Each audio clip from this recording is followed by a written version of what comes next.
Hello everybody, मैं हूं आपका दोस्त प्रवेश और स्वागत है आप सभी का आपके अपने यूट्यूब चैनल प्रवेश कुमार में। आज हम बात करने वाले हैं हाइड्रोलिक हॉज के बारे में। हाइड्रोलिक हॉज, हॉज असेंबलीज या मैं कहूं फ्लूइड ट्रांसमिशन प्रोडक्ट्स किस तरीके से बनते हैं, आज मैं process wise, video wise, detail wise आज मैं आपको बताने जा रहा हूं। तो वीडियो को बिल्कुल भी स्किप मत कीजिएगा और वीडियो को अंत तक ज़रूर देखिएगा। सो here are the process how to make an assemblies। अगर मेरे को इस तरीके की वो फ़ोटो में जो दिख रहा है, अगर मुझे इस तरीके की कोई भी हॉज असेंबलीज, कोई भी फ्लूइड ट्रांसमिशन प्रोडक्ट बनाना है तो मुझे किन किन प्रोसेस को करना पड़ेगा। तो पहला प्रोसेस जो है, सबसे पहला process that is hose cutting. Hose काटनी होगी, child part assemblies, child part की असेंबलीज करनी होगी, क्रिम्पिंग करना होगा, स्लीव असेंबली करना होगा, स्प्रिंग इंसर्शन करना होगा, क्रिम्पिंग मुझे दूसरे एंड पे भी करना होगा और लीकेज टेस्टिंग करनी होगी, फ्लशिंग करना होगा और फाइनल इंस्पेक्शन करना होगा। सो सारी चीज़ें स्टेप बाय स्टेप होंगी। सो सभी प्रोसेस को डिटेल में आगे समझते हैं वीडियो में। पहला प्रोसेस है मेरा हॉज कटिंग का। आइए देखते हैं हॉज कटिंग किस तरीके से होती है। हॉज कटिंग में मैंने लेफ़्ट फ़ोटोज़ में मैंने दिखाया हुआ है कि मशीन है, मशीन में मेरे को पैडल है, पैडल लगा हुआ है और ऊपर मैंने दिखाया हुआ है कटर ब्लेड। सो बेसिकली क्या होगा, एक मैंने वीडियो भी अटैच किया हुआ है, मैं आपको फर्दर दिखाऊंगा। बट सबसे पहले मैं आपको ये बताना चाहता हूँ कि जब भी मेरा कोई ऑपरेटर हॉर्स काटेगा तो with the help of pedal काटेगा, पैडल को दबाएगा। उसकी वजह से जो मेरा ब्लेड है, ब्लेड मेरी हॉर्स को कटिंग मोशन में लेके आने की वजह से काटेगा। राइट हैंड साइड में आप देखेंगे तो मेरा स्केल लगा हुआ है और स्टॉपर लगा हुआ है और हॉर्स लगी हुई है। सबसे पहले ऑपरेटर ने क्या करना है, एक हॉर्स को मेजरिंग स्केल से कितने, जितनी मुझे लेंथ की काटनी है, लेट्स सपोज मेरे को 1000 mm की काटनी है, 1200 की काटनी है, मेजरिंग स्केल से नाप के स्टॉपर लगा देगा, इतनी मेरी फिक्स हो जाएगी। उसके बाद उसने पैडल दबाना है, पैडल दबाने से जो ब्लेड है आपकी हॉर्स को काटेगा। आइए देखते हैं वीडियो के अकॉर्डिंग।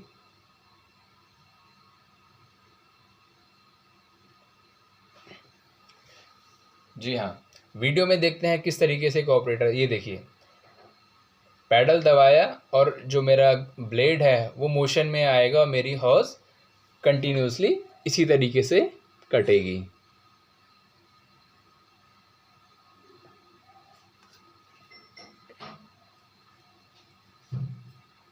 आई होप आप समझ चुके होंगे कि हॉर्स कटिंग बेसिकली किस तरीके से होगा। सो नेक्स्ट स्लाइड पे आते हैं, child part used in assembly. किसी भी असेंबलीज़ के अंदर कौन कौन से चाइल्ड पार्ट लगते हैं, आइए उनको समझते हैं। सो पहला है बैंड फिटिंग, जो मेरा बैंड साइड पे लगेगा। दूसरा है मेरा स्ट्रेट फिटिंग, जो दूसरे एंड पे लगेगा। कैप, जिसको ऊपर क्रिम्पिंग का प्रोसेस किया जाएगा। मेरा स्प्रिंग लगेगा।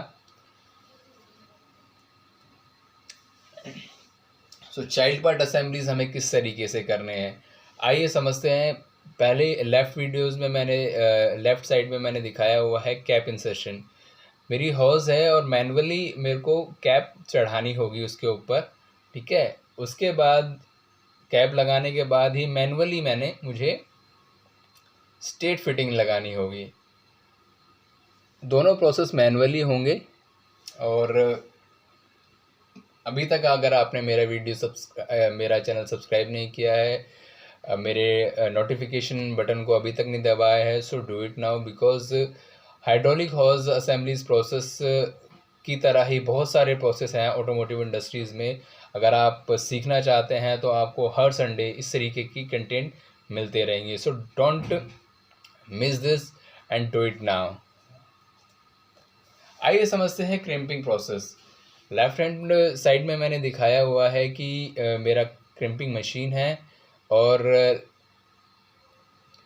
हॉज लगी हुई है, और हॉज के साथ अगर आप देखेंगे तो क्रिम्पिंग जॉज भी लगे हुए हैं। क्रिम्पिंग जॉज क्या काम करते हैं बेसिकली, क्रिम्पिंग जॉज किसी भी कैप को क्रिम्प करने का बेसिकली काम करते हैं। आइए समझते हैं क्रिम्पिंग प्रोसेस को। क्रिम्पिंग प्रोसेस क्या है वीडियो की हेल्प से।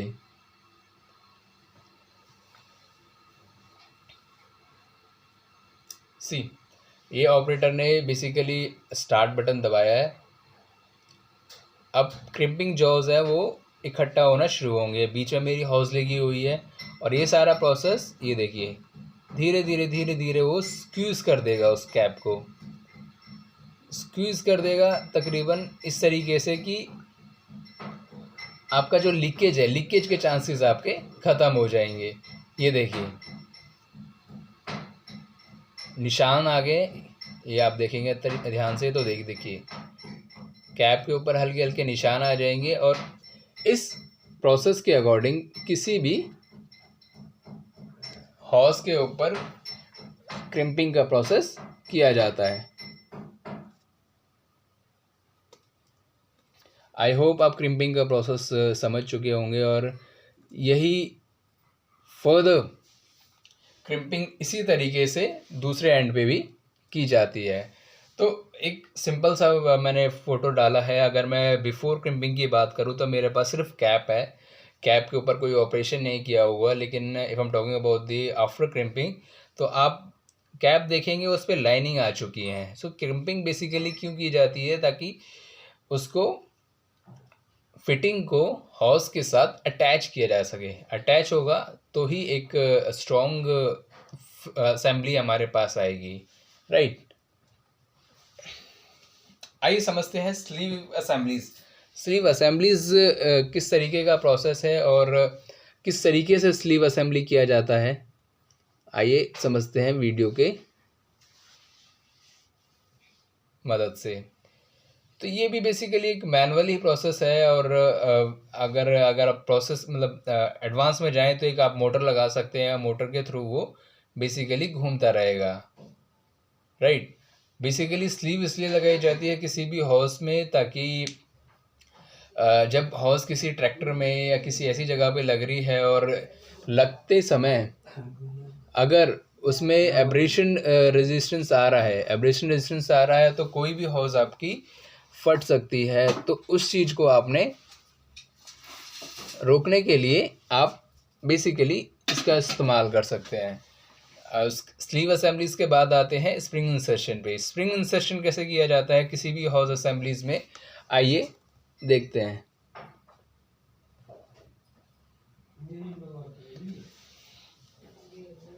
स्प्रिंग भी assemblies basically it's also a manual process. ये मैंने स्लीव चढ़ा दी है। स्लीव चढ़ाने के बाद एक ऑपरेटर बेसिकली क्या कर रहा है, स्प्रिंग चढ़ा रहा है। ये देखिए इस तरीके से बेसिकली एक स्प्रिंग इंसर्शन किसी भी हॉर्स असेंबलीज के ऊपर किया जाता है,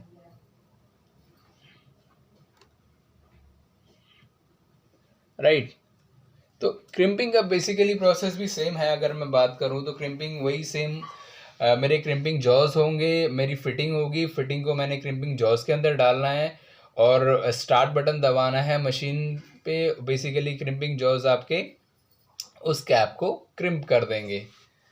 नेक्स्ट प्रोसेस पे चलते हैं, लीकेज टेस्टिंग। सो बेसिकली किसी भी हॉर्स को बनाने के बाद leakage testing is the most important process in the horse assemblies. क्योंकि आपने असेंबली बना दी लेकिन अगर वहाँ से तेल निकल रहा है, वहाँ से लीकेज हो रही है, वहाँ से माइनर सीपेज हो रही है, सो बेसिकली आपका सारे प्रोसेस, सारा काम वेस्ट हो जाता है।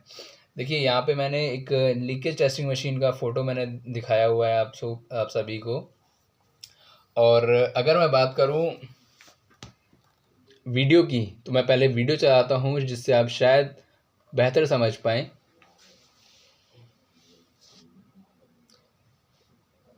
ये मैंने हॉर्स एक एंड से स्ट्रेट फिटिंग साइड से लगाई है और दूसरी तरफ मैंने इसको भी टाइट कर दिया है। और ये बेसिकली एक सर्किट बना हुआ है जिसमें अगर आपका ऑयल दूसरी तरफ जाएगा तभी आपका ऊपर जो टाइमर है मशीन के ऊपर, जो ये देखेंगे अभी टाइमर दिखाऊंगा मैं वीडियो में, वो बेसिकली आएगा। इसमें पंचिंग लग जाएगी कि जब मेरी टेस्टिंग कंप्लीट हो जाएगी जब मेरी टेस्टिंग कंप्लीट होगी तो ये बेसिकली ऑटो पंच है, ये पंच कर देगा। इससे क्या होगा, इससे बेसिकली आपके जो चांसेस है मिक्सिंग के चांसेस आपको एलिमिनेट हो जाएंगे। आपको पता चल जाएगा कि मैंने इस हाउस की टेस्टिंग कर ली है, इस हाउस की नहीं हुई है। या अगर कोई लीकेज आता है तो बेसिकली यहाँ से तकरीबन वो आपका लीकेज शो करेगा, जो एक ऑपरेटर मैनुअली भी या नेकेड आई से देख सकता है। आगे चलते हैं फ्लशिंग पे। फ्लशिंग प्रोसेस क्या है और फ्लशिंग प्रोसेस क्यों किया जाता है? फ्लशिंग प्रोसेस किसी भी हॉज असेंबलीज में फॉरेन पार्टिकल्स जो हैं, फॉरेन पार्टिकल्स को एलिमिनेट करने के लिए किया जाता है। आप देखेंगे कि जब आपकी हॉज कटेगी, जब आपका तब आपका तकरीबन छोटे छोटे पार्टिकल्स आपके हॉज के अंदर जाएंगे, तो उस चीज़ को, उस फॉरेन पार्टिकल्स को एलिमिनेट करने के लिए फ्लशिंग का प्रोसेस किया जाता है, ताकि जब वो इंजन में लगे तो कोई भी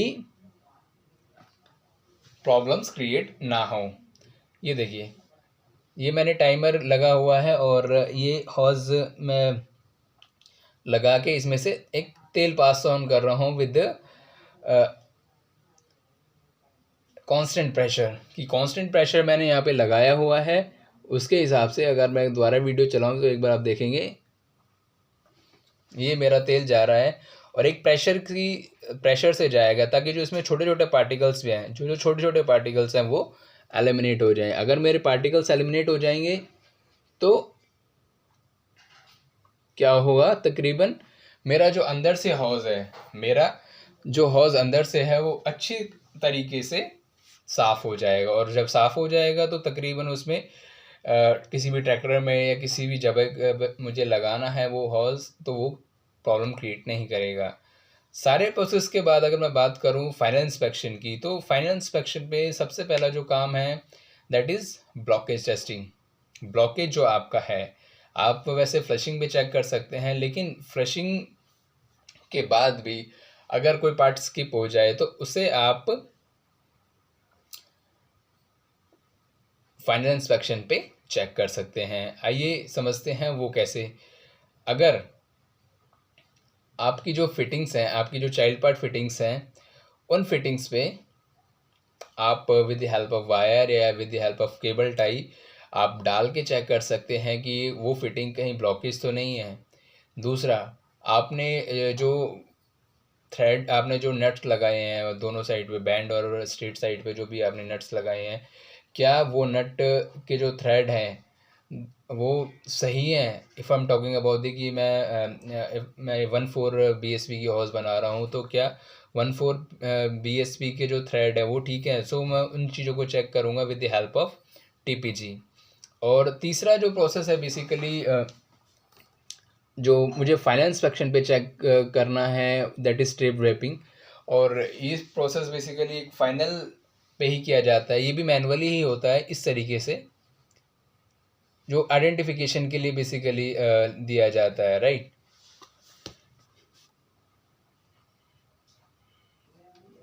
तो इन सभी प्रोसेस के बाद एक मेरी फाइनल असेंबली कंप्लीट होगी, that is shows in figure, that is shows in picture, sorry.